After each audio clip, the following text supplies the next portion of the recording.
Krishna group of college में आप सभी का स्वागत है। आज हम अधिगमकर्ता के रूप में विकास के अंतर्गत शिक्षा मनोविज्ञान का अध्ययन करेंगे। शिक्षा और मनोविज्ञान में कैसा संबंध है, इस बारे में जानकारी हासिल करेंगे। बीएड फर्स्ट ईयर में हमारा एक सब्जेक्ट है जो प्रत्येक बच्चे पर कंपल्सरी है, उसका नाम है अधिगमकर्ता के रूप में विकास, growing up as a learner, यानी कि growing up as a learner. तो उसी में हमारा नेक्स्ट टॉपिक है शिक्षा मनोविज्ञान। पहले हमने क्या पढ़ा? मनोविज्ञान। मनोविज्ञान की मीनिंग्स, डेफिनेशंस यानी कि अर्थ, उसकी परिभाषाएं, स्कोप, नीड एंड इंपॉर्टेंस। लेकिन अब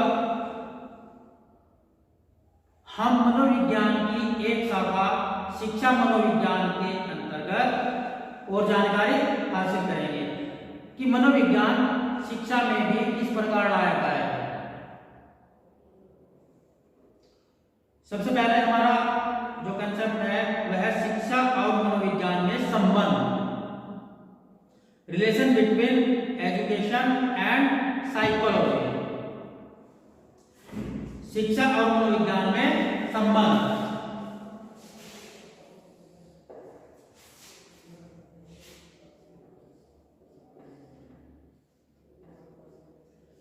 शिक्षा और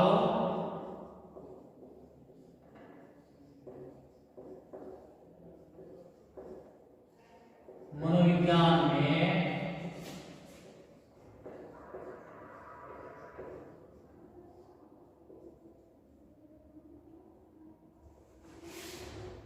संबंध।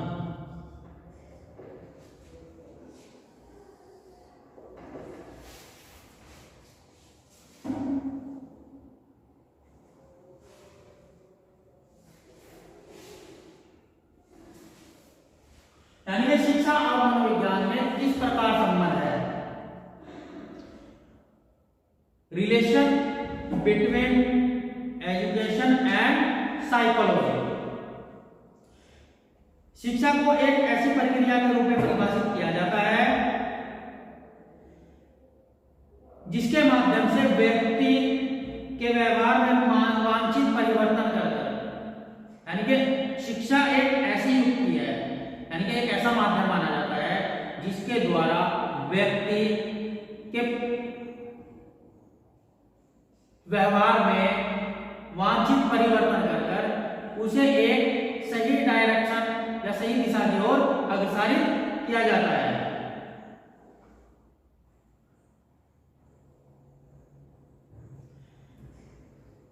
शिक्षा का उद्देश्य व्यक्ति के जो शिक्षा का मेन एम्स होता है, ऑब्जेक्ट होता है, उद्देश्य होता है, वह व्यक्ति के मानसिक, भावात्मक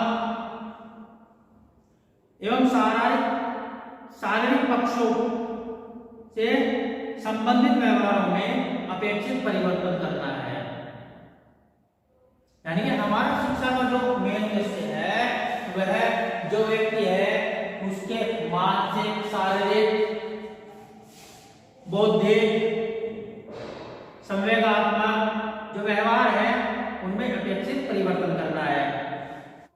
दूसरी ओर मनोविज्ञान जो हमारा है, मनोविज्ञान ज्ञान की एक ऐसी शाखा है जो मानवीय व्यवहार का अध्ययन करने में सहायक है। यानी कि हमारा जो मनोविज्ञान है वह ज्ञान की एक ऐसी शाखा है जो मानवीय व्यवहारों का अध्ययन करने में हमें क्या करती है? सहायता प्रदान करती है।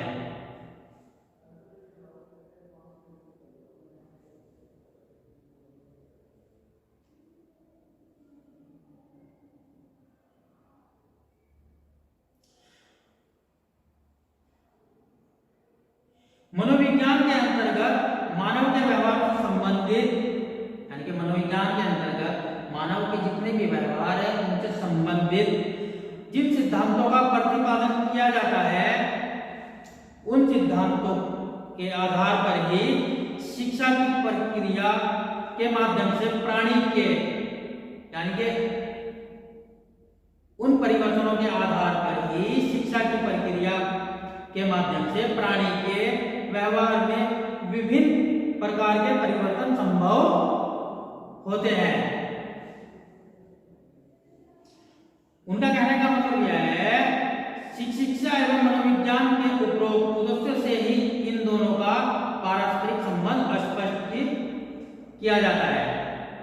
यानी कि जो शिक्षा के उद्देश्य है और मनोविज्ञान के उद्देश्य है उनके द्वारा ही हम यह स्पष्ट कर सकते हैं कि शिक्षा का मनोविज्ञान में यानी कि शिक्षा के अंदर मनोविज्ञान का समावेश होना बहुत ही आवश्यक है और इन दोनों का आपस में बहुत ही गहरा संबंध है। अगर हम शिक्षा मनोविज्ञान का प्रयोग कर किसी बालक को शिक्षा देंगे तो वह अपने उद्देश्य की प्राप्ति करने में पीछे नहीं हटेगा।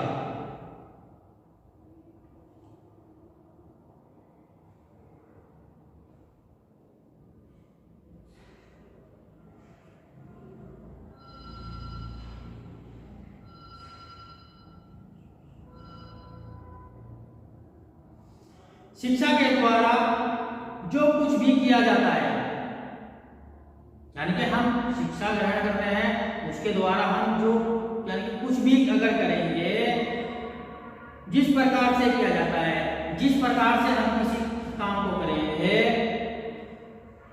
उसके लिए शिक्षा को मनोवैज्ञानिक खोजों पर ही आधारित रहना पड़ता है। यानी कि शिक्षा के द्वारा अगर हम किसी भी चीज की खोज करेंगे किसी चीज को प्राप्त करेंगे तो उसको प्राप्त करने के लिए हमें मनोवैज्ञानिक खोजों का सहारा लेना पड़ेगा। उससे क्या होगा हमें आसानी से वह चीज प्राप्त हो जाएगी।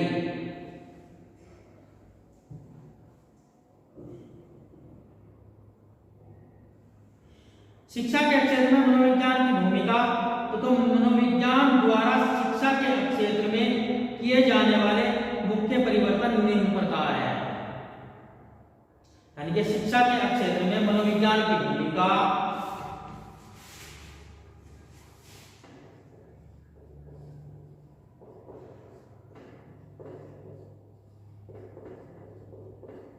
शिक्षा के क्षेत्र में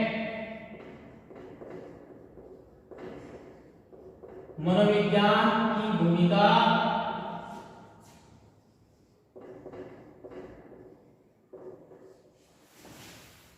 और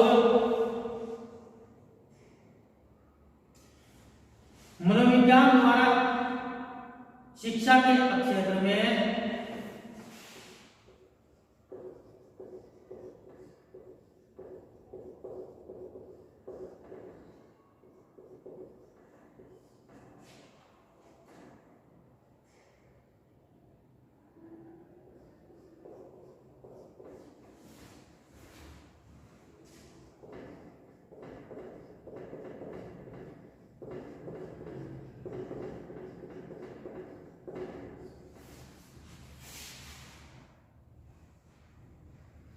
किए जाने वाले मुख्य परिवर्तन निम्न प्रकार है।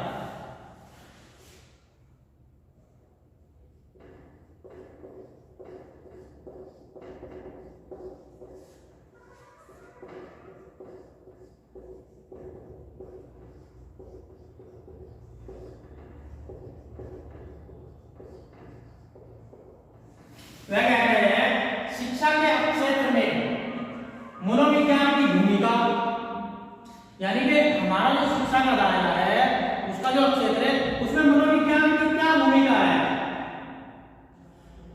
मनोविज्ञान द्वारा शिक्षा के क्षेत्र में किए जाने वाले परिवर्तन यानी कि मनोविज्ञान शिक्षा के क्षेत्र में किस प्रकार से परिवर्तन कर रहा है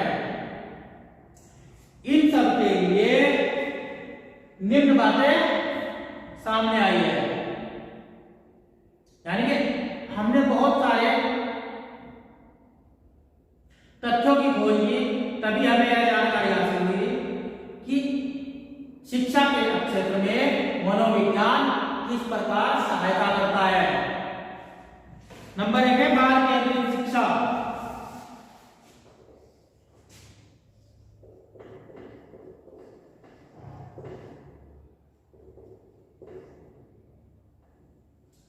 क्या है? बाल केंद्रित शिक्षा।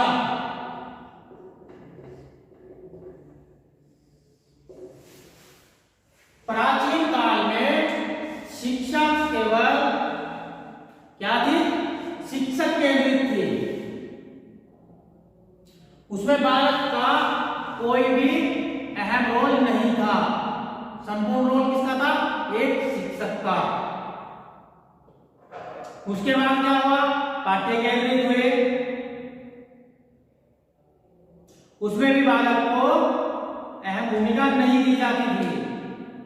लेकिन जब से शिक्षा में मनोविज्ञान का आवास हुआ, तब से क्या हुआ? शिक्षा एक बाल केंद्रित शिक्षा हो गई। उसमें अहम रोल किसका हो गया? बालक का। शिक्षक केवल एक सहायक के रूप में सामने आया है और पाठ्यक्रम हमारा एक शिक्षा ग्रहण करने का केवल साधन मात्र है। पहले जमाना था, यहां पर टीचर था, सबसे ऊपर फर्स्ट स्थान किसका था? टीचर का। सेकंड स्थान किसका हुआ? पाठ्यक्रम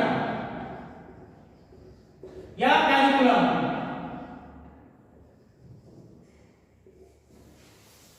और थर्ड स्थान पर कौन था?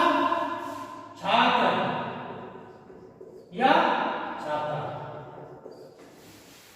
यह तब की बात है जब हमारी जो शिक्षा व्यवस्था थी वह शिक्षक केंद्रित थी। बाद में यह पाठ्यक्रम केंद्रित हुई, तो उसमें फिर फर्स्ट स्थान किसका हो गया? पाठ्यक्रम का। और सेकंड हो गया टीचर का। बट छात्र फिर भी थर्ड स्थान पर ही था। लेकिन मनोविज्ञान का शिक्षा में वास होने से अब हमारा जो पाठ्यक्रम हो गया या शिक्षा हो गई, वो क्या हो गई? बाल केंद्रित। अब हमारा पूरा का पूरा ध्यान बालक पर ही रहता है।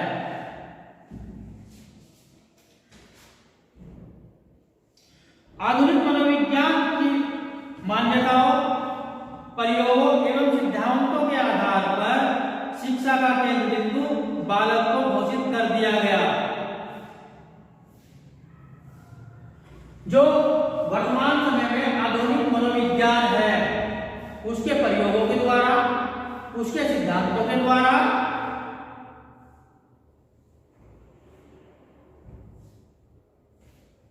उन सभी चीजों के द्वारा या उनके आधार पर शिक्षा का केंद्र बिंदु किसे कर दिया गया है? बालक को।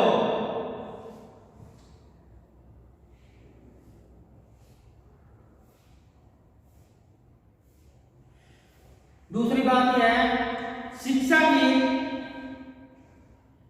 समस्त प्रक्रिया बाल केंद्रित बनाने पर बल दिया गया। और यह बल किसने दिया? मनोविज्ञान। मनोविज्ञानी ये कहते हैं कि शिक्षा को बाल केंद्रित बनाया जाए।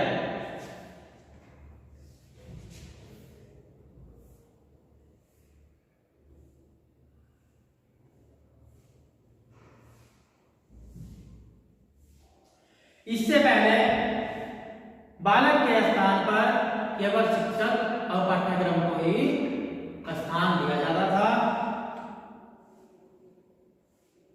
परंतु अब पाठ्यक्रम में निर्धारित पाठ्य वस्तु शिक्षक के समस्त क्रियाकलापों, शिक्षा के उद्देश्य, शिक्षण उद्देश्यों तथा शिक्षण सामग्री का प्रयोग बालक की रुचि एवं अभिरुचि के अनुरूप निर्धारित की गई।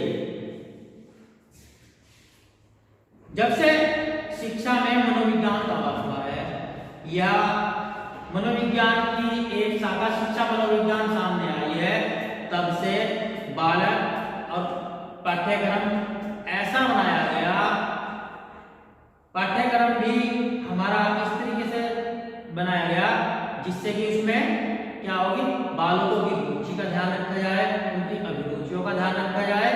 इस तरह से हमारा पाठ्यक्रम तैयार किया गया। फिर है हमारा व्यक्तिगत चिंताओं का महत्व।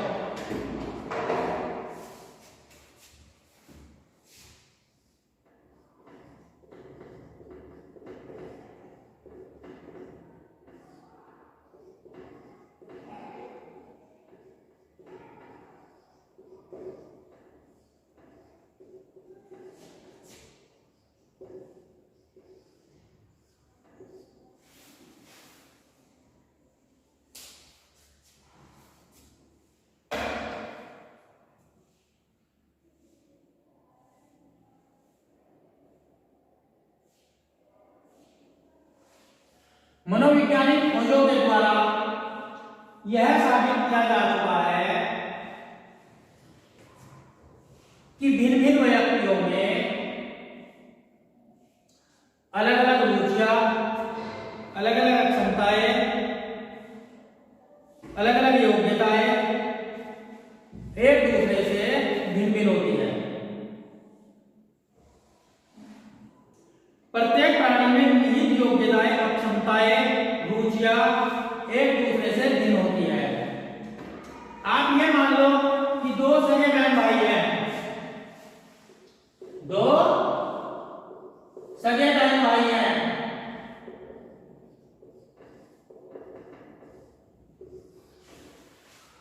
दो सगे बहन भाई हैं। और अगर हम एक बात कहें कि दो जुड़वा भाई हैं, दो क्या है, जुड़वा भाई हैं, उनका नाम लो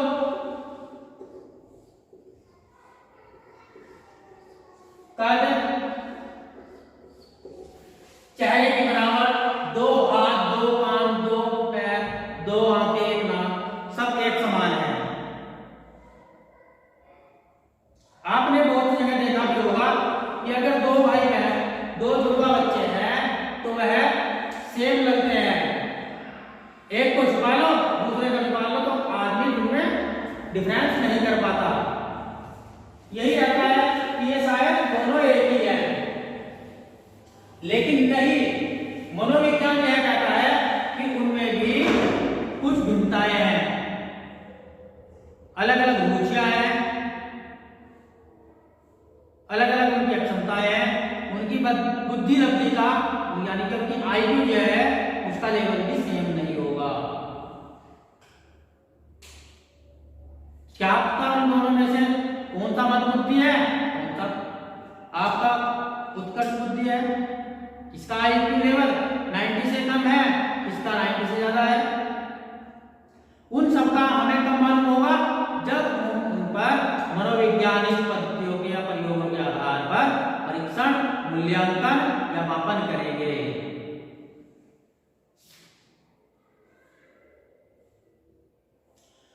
प्रत्येक बालक की शिक्षा उसमें निहित शक्तियों अथवा भावी संभावनाओं के अनुरूप ही होनी चाहिए।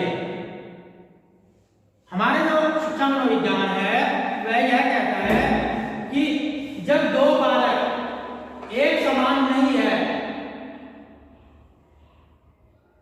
एक कक्षा कक्ष में बहुत सारे बालक हैं, क्या उनकी सबकी आईक्यू बुद्धि लब्धि है क्या? नहीं, अलग अलग है। उन सबकी कार्य प्रणाली, काम करने की क्षमता एक है? नहीं, अलग अलग है। सबकी सोच अलग है, सबके उठने बैठने का तरीका अलग है, तो उनके अलग अलग हुए ना।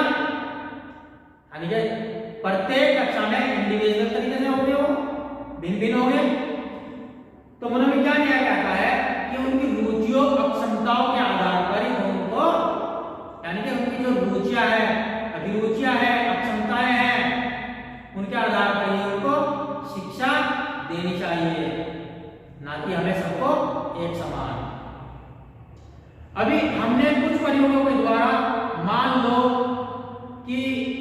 एक कक्षा कक्ष में प्रयोग किए, उनसे हमें उनकी रुचियां, अभिरुचियों के बारे में जानकारी हुई। हमें पता लगा कि कुछ बच्चे संगीत में बहुत ही प्रखर हैं। अगर हम उनको संगीत के बजाय किसी प्ले गेम में प्ले में उनको क्रिकेट खेलने के लिए गए तो क्या वो लोग वहां पर अच्छा प्रदर्शन कर पाएंगे? नहीं कर पाएंगे। क्यों नहीं कर पाएंगे? हम उनको फुटबॉल खेलने की शिक्षा दे सकते हैं, फिजिकल एजुकेशन में डाल सकते हैं, लेकिन अगर हम उनको उनकी रुचि के विरुद्ध काम कराएंगे तो उनका मन वहां नहीं लगेगा और वह उद्दंड हो जाएंगे, गलत संगतों में पड़ जाएंगे। तो मनोविज्ञान के द्वारा हमें उनकी अलग अलग भिन्नताओं की जानकारी प्राप्त कर उनमें उनकी जो व्यक्तिगत भिन्नताएं हैं उनकी जानकारी प्राप्त कर उनको उसी दिशा की तरफ अग्रसरित या प्रोत्साहित करना चाहिए। मनोविज्ञान यही कहता है कि हम बच्चों की रुचियों का पता करें, फिर उनका निदान करें। जब हमें बच्चों की रुचियों का मालूम हो जाएगा तभी तो उनको निदान कर पाएंगे। अब कक्षा कक्ष में हमें मालूम हुआ कि एक बच्चा मैथ पढ़ने में बहुत अच्छा है और हम उसको ड्राइंग बनाने के लिए दे रहे हैं, यानी कि किसी भी चीज की आकृति बनाने के लिए दे रहे हैं, तो क्या वह उसमें अच्छा प्रदर्शन कर पाएगा? नहीं, वह टेक्निकल लाइन में जाएगा, उसको उस काम के लिए रुचि है। हम अगर एक सिंपल सा उदाहरण देखें, आज हमारे छोटे छोटे बच्चे घर में रहते हैं, हमने सपोज दैट उनको मेरे बाजार से एक कार ला कर दी, या बच्चों में बहुत सारी क्वेरी होती है कि मैं खिलौने लूंगी, किस प्रकार के खिलौने लेना चाह रहे हैं। मार्केट में, बाजार में, मेलों में छोटे छोटे पैकेटों में छोटे छोटे सामान आते हैं, डॉक्टरों के भी सामान आते हैं, कोई थर्मामीटर बना दिया, इंजेक्शन बना दिया, आपकी टैबलेट बना दी, ट्यूब बना दी, और आपका ट्रैक्टर, गन वगैरह मिलती है। तो अगर हमने किसी बच्चे को एक कार या ट्रैक्टर लेके दिया मेले में से और वह ड्राइवर स्क्रू लेके उसको खोलने लगा, तो हम उसे क्या करेंगे? यानी कि धमकाएंगे, उसको मना करेंगे। आप हमसे धमका तो रहे हैं, लेकिन आप यह तो जानो कि बच्चे की इच्छा क्या है। बच्चे में उस काम को करने की मेरी आदत हो रही है कि मैं भी इसको खोल कर देखूं इसके अंदर क्या है, फिर उसको बाद में बंद करेगा। अगर हम उसे टाइम धमकाने के बजाय प्रोत्साहित करें कि नहीं बेटा करो, देखते हैं, हम भी देखेंगे कि आप इसमें कहां तक जाओगे, उससे भी तो हमारी भिन्नताओं का पता लग रहा है कि बच्चे में, प्रत्येक बच्चे में अलग अलग भिन्नताएं होती है।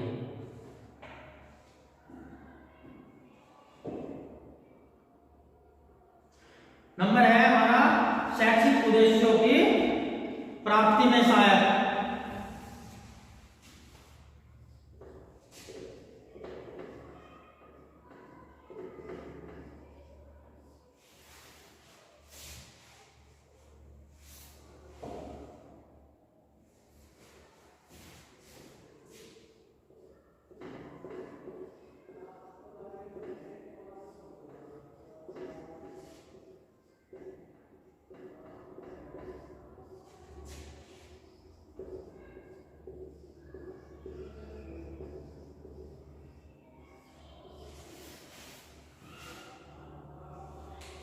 हमारा जो शिक्षा मनोविज्ञान है वह हमें शैक्षिक उद्देश्यों में भी सहायता प्रदान करता है। शिक्षा एक उद्देश्य केंद्रित प्रक्रिया है। शिक्षा के निर्धारित उद्देश्यों की प्राप्ति मनोविज्ञान के अभाव में नितांत असंभव है। यानी कि शिक्षा हमें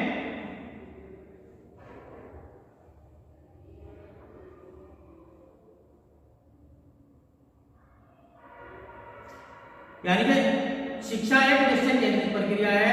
शिक्षा हमें हमारे उद्देश्यों की प्राप्ति में सहायता प्रदान करती है, लेकिन मनोविज्ञान के अभाव में अगर हम मनोविज्ञान का प्रयोग ना करें शिक्षा में तो उसके अभाव में यह असंभव है। वही बात थोड़ी देर पहले जो बताई, क्योंकि अगर बच्चा कला वर्ग में अपना अच्छा प्रदर्शन कर रहा है, हम उसको एक इंजीनियर बनाना चाहेंगे तो वह क्या एक अच्छा इंजीनियर बनेगा? नहीं बनेगा।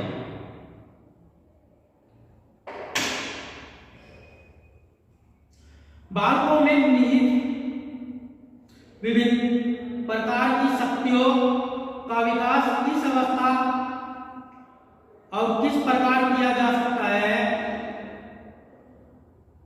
सबसे पहले किस शक्ति का विकास किस प्रकार के साधनों के माध्यम से किया जाए, इस संबंध में मनोविज्ञान का अध्ययन अपेक्षित होता है।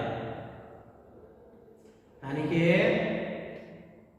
छात्रों में सबसे पहले किस शक्ति का विकास किन साधनों के माध्यम से किया जाए, इन सब का क्या है? मनोविज्ञान के द्वारा ही संभव है। विभिन्न स्तरों पर शिक्षा के उद्देश्यों की प्राप्ति के संदर्भ में जो कुछ भी निर्धारित किया जाता है उसके आधार मनोवैज्ञानिक खोजों पर आधारित शिक्षण सूत्र, शिक्षण सिद्धांत, शिक्षण प्रतिमान आदि ही होते हैं। वह यह कह रहा है विभिन्न स्तरों पर शिक्षा के उद्देश्यों की प्राप्ति के संदर्भ में, यानी कि हमारे जो शिक्षा के उद्देश्य हैं उनको प्राप्त करने के संदर्भ में जो भी निर्धारित किया जाता है, यानी कि जो कुछ भी निर्धारित किया जाता है उनको प्राप्त करने में या उनका मुख्य आधार मनोवैज्ञानिक खोजों पर आधारित शिक्षण सूत्र, शिक्षण सिद्धांत ही होते हैं। हम शिक्षा के जितने भी उद्देश्य प्राप्त करना चाहते हैं उनमें उनके शिक्षण सूत्र, शिक्षण खोजें वह सब मनोवैज्ञानिक होते हैं। फिर एक अनुशासन की समस्या का समाधान।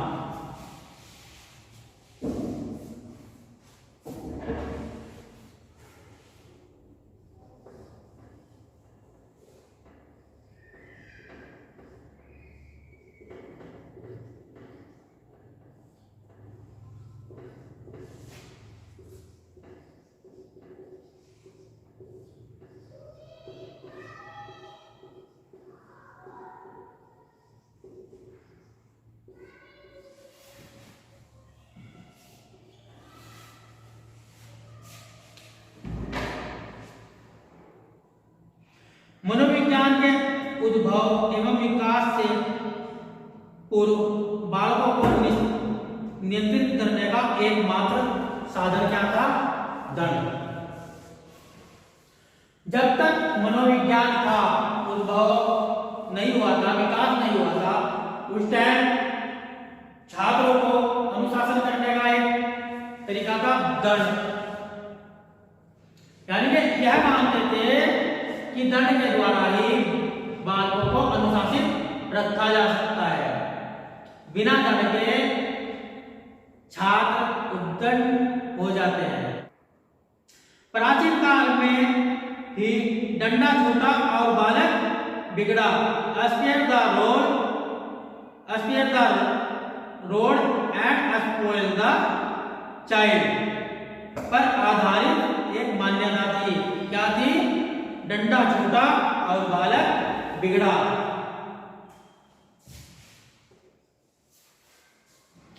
क्योंकि प्राचीन काल में यही मानते थे कि बालक को अगर हमें नियंत्रण में रखना है, अनुशासित रखना है, तो उस पर हम उसकी पिटाई करें, उसको अलग अलग यातनाएं दी जाती थी, लेकिन उससे क्या हुआ, बालक और भी उद्दंड हो गए, वह अनुशासनहीनता करने लगे।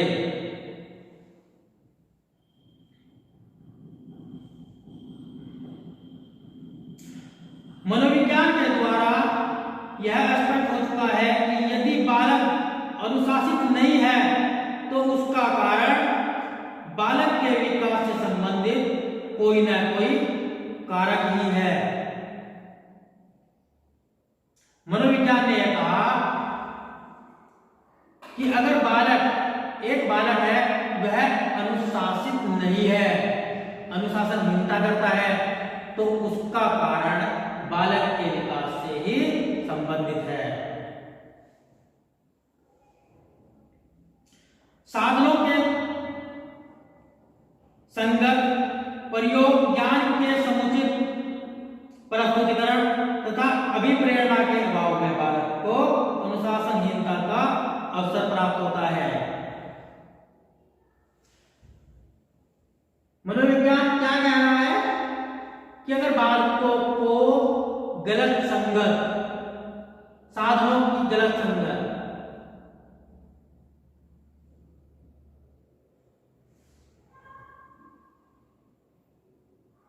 ज्ञान का अनुचित प्रयोग,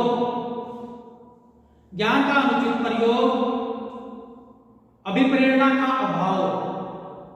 आज किसी बच्चे ने अगर एक अच्छा काम किया, हम उसको अभिप्रेरित नहीं करेंगे या फिर किसी काम के लिए प्रेरित नहीं करेंगे, उसका अगर अभाव हो जाएगा तो भी अनुशासनहीनता को बढ़ावा मिलेगा।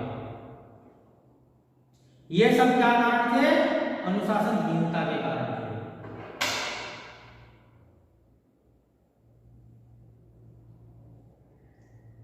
मनोविज्ञान ने शारीरिक दंड एवं छात्रों के मन में भय उत्पन्न करने की युक्ति के स्थान पर, जब से मनोविज्ञान का हुआ उसने क्या काम किया? शारीरिक भय, दंड आदि युक्ति के आधार पर प्रेम, प्रशंसा, प्रेरणा आदि पर आधारित शिक्षण विधियों का प्रयोग किया या शिक्षण युक्तियों को प्रयोग में लाए। उससे क्या हुआ? बालक उद्दंड होने से बच गए। अगर हम किसी बालक से प्रेमवत व्यवहार करेंगे तो वह अपनी बात कहने में हमें हिचकिचाहट नहीं महसूस करेगा और वह अपनी बात हमें आसानी से कह पाएगा। नेक्स्ट हमारा पाठ्यक्रम में सुधार।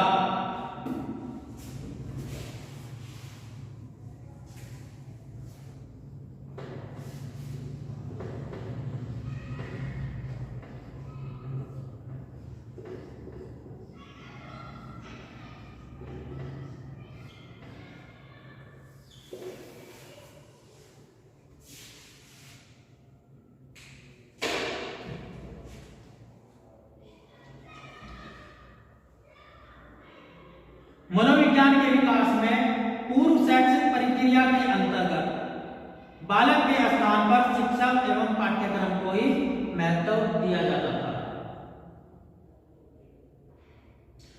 यानी कि मनोविज्ञान से पूर्व शिक्षक और पाठ्यक्रम को ही मुख्य स्थान दिया जाता था, परंतु अब पाठ्यक्रम एवं शिक्षक का बालक के विकास से संबंधित भौतिक एवं मानवीय साधनों के रूप में स्वीकार किया जाने लगा। लेकिन जब से शिक्षा में मनोविज्ञान का उद्भव हुआ, तब से शिक्षक और पाठ्यक्रम को बालक के विकास से संबंधित भौतिक एवं मानवीय साधनों के रूप में ही स्वीकार किया गया।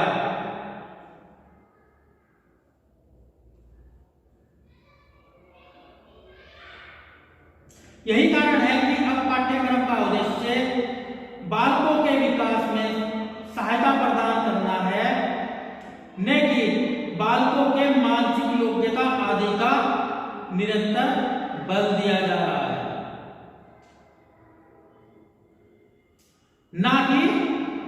बालकों के मस्तिष्क में ज्ञान को ठूसना।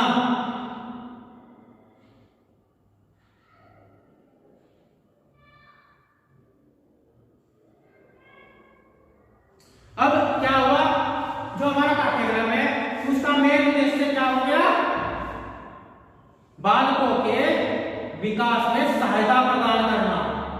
पहले क्या था, पाठ्यक्रम को एक ऐसी वस्तु माना जाता था कि यह एक ज्ञान का भंडार है और इसको ही बालक के मस्तिष्क में ठूस दिया जाए, भर दिया जाए। लेकिन अब ऐसा नहीं है, पाठ्यक्रम को केवल एक साधन के रूप में प्रयोग किया जाने लगा।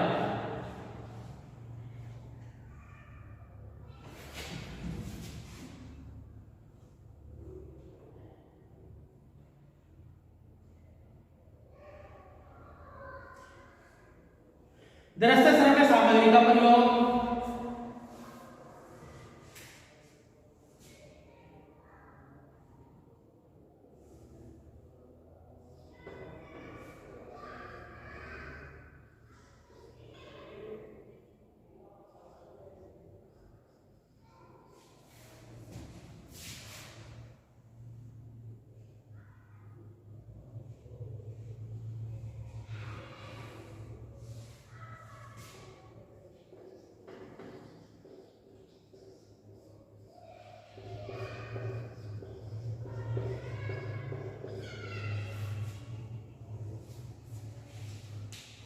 दृश्य श्रव्य या श्रव्य दृश्य कैसे भी लिख लो,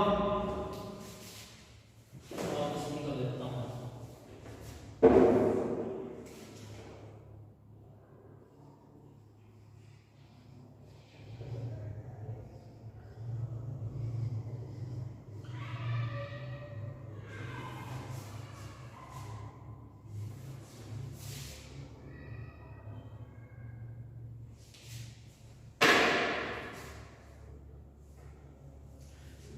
मनोविज्ञान के आधार पर यह स्पष्ट हो चुका है कि बालकों की ज्ञानेंद्रिय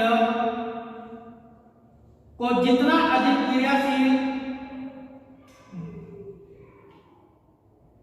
बनाया जाएगा उतनी ही अधिक उनका विकास होगा।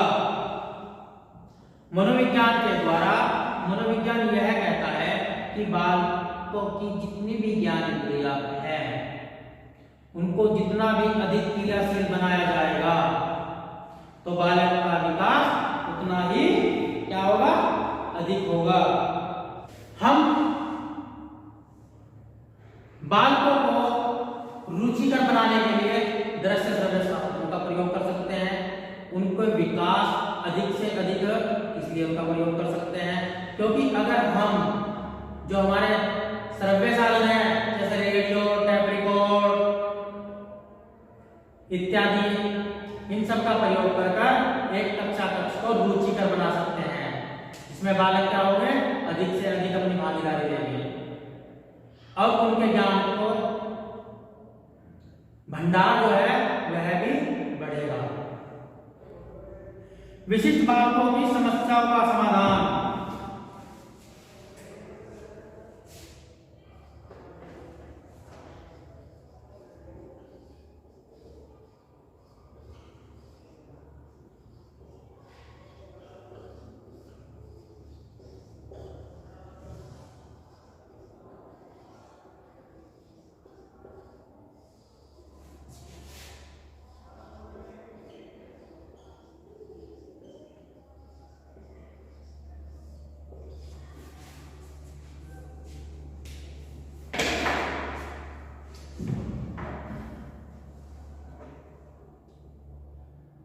मनोविज्ञान के अंतर्गत बालकों की विभिन्न वर्गों में विभक्त किया गया है।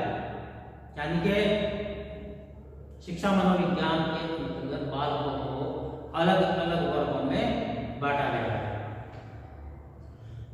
पिछड़े बालक, प्रतिभाशाली बालक, विकलांग बालक, कदाचारी बालक आदि। इन बालकों के लक्षणों तथा उन्हें प्रभावित करने वाले कारकों के संबंध में भी मनोविज्ञान के द्वारा विस्तार से प्रकाश डाला गया है।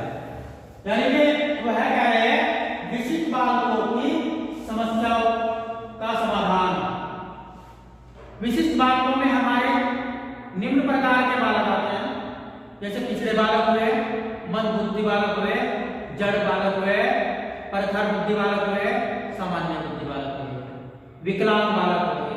विकलांगता कैसी? कोई हाथ से है, किसी के हाथ नहीं है, पैर नहीं है, आंखें नहीं है, कान नहीं है, इस प्रकार की विकलांगता शारीरिक विकलांगता। तो मनोविज्ञान के द्वारा उन सबको क्या हुआ, अलग अलग तरीके की शिक्षा प्रदान की गई। अभी एक प्रखर बुद्धि बालक है, अगर हम उसको एक मंद बुद्धि बालक के साथ में बैठाकर शिक्षा ग्रहण कराएंगे या उसको वही सिलेबस देंगे तो क्या वह तो अपना काम जल्दी कर लेगा, फिर बाद में जो उसे समय मिलेगा क्या करेगा, उस समय का वह उस समय का सदुपयोग नहीं करेगा, बल्कि वह उद्दंड हो जाएगा, उस समय का वह गलत उपयोग करेगा। शिक्षण प्रक्रिया के अंतर्गत मनोवैज्ञानिक सिद्धांतों पर आधारित विभिन्न विधियों का समुचित प्रयोग करके इन बालकों को भी सामान्य बालकों की श्रेणी में लाने का प्रयोग किया जाता है। यानी कि मनोवैज्ञानिक पद्धतियों का प्रयोग कर जो बालक आपस में अलग अलग पिछड़े हुए बालक हैं उनको भी सामान्य बालकों की तरह की शिक्षा देने का क्या किया गया, समाधान किया गया। इसीलिए हमारा शिक्षा मनोविज्ञान है वो विशिष्ट बालकों की समस्याओं का समाधान करने में भी सहायक है। अब कल मिलते हैं इसी टाइम आपके नए टॉपिक के साथ। हमारा टॉपिक रहेगा meaning and definition of educational psychology, शिक्षा मनोविज्ञान का अर्थ एवं परिभाषा। यानी कि हमारा शिक्षा मनोविज्ञान का क्या अर्थ है, यह जो आज हमने सभी टॉपिक पढ़े यह हमें इस बात पर प्रकाश डालते हैं कि शिक्षा और मनोविज्ञान में किस प्रकार संबंध है। मनोविज्ञान हमें शिक्षा के क्षेत्र में किस प्रकार सहायता प्रदान कर रहा है, वह बालक केंद्रित शिक्षा में केंद्रित कर रहा है, यानी कि शिक्षा बालक केंद्रित है, इस बारे में हमारी सहायता कर रहा है। व्यक्तिगत विभिन्नताओं का महत्व समझाने में हमारी सहायता कर रहा है। यह जितने भी पॉइंट है यह सभी हमारे शिक्षा में हमारी